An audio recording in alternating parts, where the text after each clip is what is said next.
adlaw ha iyong nga tanan. Kumusta ka? Kumusta hiya? Nang kumusta ka mo? May ko lang pakiana. Na problema ba ka mo? Net iyong suter, maiya pa mo nga? May dakoton ma-open ang solusyon.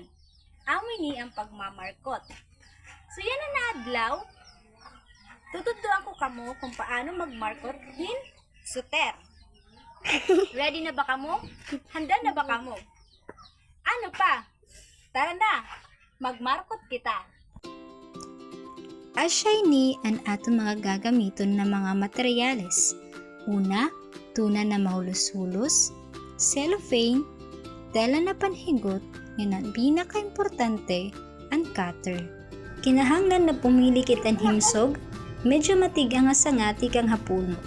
Siguruha nga may daini mga dahon nga nagtutubo. Gamit ang cutter, kutkutaan panitan sanga hinusa nga tuha-duha pulgada nga gilapdon. Kuha ang panit ngan mabaga nga berde nga sapaw or tinatawag na cambium layer. Ipabilin laan kahoy hasulod.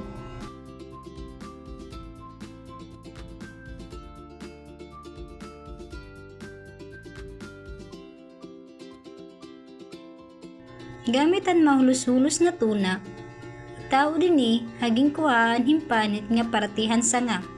Kinahanglan na upayon ini pagigot para diri liwat magsastrangan tuna.